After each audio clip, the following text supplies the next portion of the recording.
So I released a video yesterday where I showed in the state of Mississippi right now, you have a whole bunch of unalivings from W folks in regards to black people, where some were lynched, some were drowned, some was a couple years ago, some was as most as not even a month ago. And it's been going on, but it's something that's happening all around the country. We've seen the situation in North Texas, right? With the guy was it Daniel Irvin.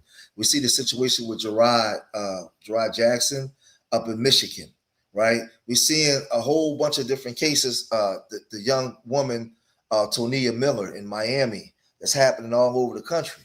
But in this Nolan Wells case, we know that Colin Kaepernick paid for a second autopsy, out-of-state autopsy, and they sent his body to Washington, D.C. Now, the family don't want to release the results of the autopsy until Mississippi police department released theirs, because they know, and the police department is also waiting for the family to release the autopsy, so that way if they try to, they can cover up their lies. So this whole thing is just messed up. It's just a mess all the way around the board. But let's get off into some of this stuff, man, and let's see what's being talked about. The Jackson County Sheriff's Office doesn't want to release their autopsy reports. They want to get the autopsy results from the independent autopsy before they release theirs. The reason being because if they release their autopsy reports and it comes back as something different than what the independent autopsy report says, it's going to blow a whole lot of shit up in that sheriff's office, and a lot of their cases are going to be questioned. But Attorney Ben Crump and Nolan's family don't want to release their autopsy reports first, because they know that the sheriff's office can change their report. It's a waiting game because from Nolan's parents' side, they want to catch the corruption in the Justice Department. But the department's main focus is making sure that there's no scandal. Y'all really are thinking, everyone's like, where's the autopsy reports? Where's the autopsy reports? They were supposed to be out by Friday. Well, no shit. Why would I release my autopsy reports for you to go turn around and see that you have the same results? Now, you notice one thing, there's a lot of W folks that's on the side of black people down there. They're not riding with these suspected W supremacists. And we know the state of Mississippi, right? But there's a lot of W folks, man, that's like, yo, man, like, no, this is wrong. But you started your autopsy first. So where are your reports? Yeah, okay. Y'all really got to think about this. This case is twisted. And Nolan's parents are doing the right thing by their child. They literally got an independent autopsy. They're not giving his phone to Mississippi law enforcement because they know how they can do things. This corruption in the justice system really needs to stop. Justice for Nolan Xavier Wells. So, and let me also say this, right? As FBA, Foundational Black American, we are a lineage, right? His mother is Filipino and black. His father is black FBA. All right. But even if they wasn't FBA, right, it still doesn't matter. We have a problem with tethers, sambos, and raccoons. There's nothing nowhere where the father's disparaging foundational Black Americans or the mother. So we're not going to call them tethers. What we know is a young black boy was unalived. So let's stop with the gang stuff, right? We are a lineage of people, right? And we're here to restore justice to our people. And if you're not a tether, then you cool with us, right? So like, don't be in my comment section saying they not FBA and all that kind of stuff. Like, listen, I got a problem with tethers. That's it. All right. I'm a 51-year-old black man. I ain't got time for all this stupid, crazy drama. But let's get back off into the story. Let's look at what the news is saying about this, right? Let's check this out. So this whole thing is really crazy. What happened to 18-year-old Nolan Wells over Independence Day weekend? Jackson County Sheriff John Ledbetter met with WLOX to give what updates he could. However, considering this investigation is active, it's ongoing. Wells over Independence Day weekend. Jackson County Sheriff John Ledbetter met with WLOX to give what updates he could. However, considering this investigation is active, it's ongoing. He wasn't able to confirm much. Ledbetter did confirm that interviews have been conducted with witnesses, and the department has been in contact with other departments and agencies, including the FBI. The investigation has benefited from information brought by the community. This recent week, we've got a lot of valuable information that has come from the public. We put out a call to action last week for that information, and it has been very productive for us. Many are preparing for the return of Wells' autopsy. However, toxicology testing is conducted by outside laboratories, and the analysis and review process can take several weeks. A spokesperson for the Mississippi Department of Public Safety states every case is unique and deserves. And see, a lot of them are upset now. And I told you guys that the feds was going to come in because it went international. It went national and international, and it's got beyond the scope, the scale of Mississippi, the Mississippi Sheriff Department and Police Department. They can't handle it, right?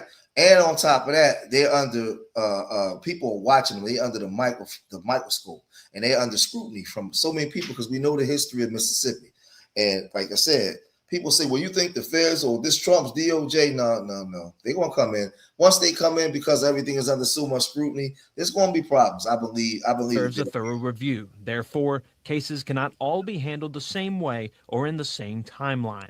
While theories circle social media, those who are close to Nolan are still waiting for closure, as one friend spoke in an ABC interview. I think everybody needs to let the investigation continue and let the facts be shown.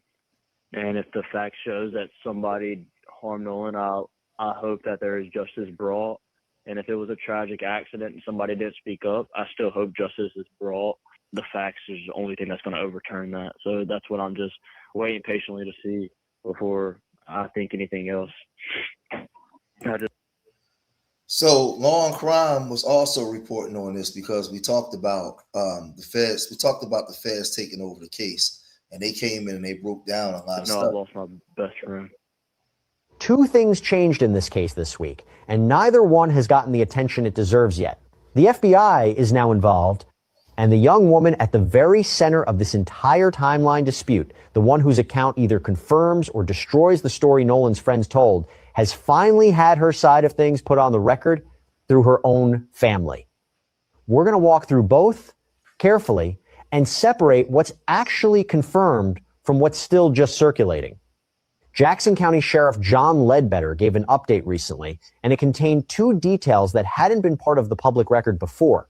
First, he confirmed his department has been conducting formal witness interviews and has been in direct contact with outside agencies, including the FBI. Second, he said tips from the public have genuinely moved this investigation forward.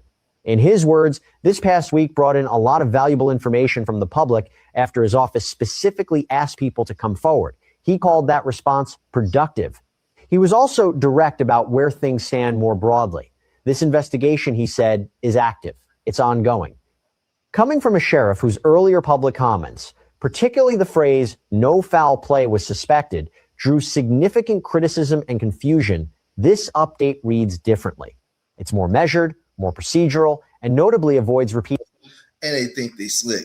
They invoke the feds. They talk about the feds coming in. Now you see the Hebrew Israelites and other groups started to descend down on the ground down there in Mississippi.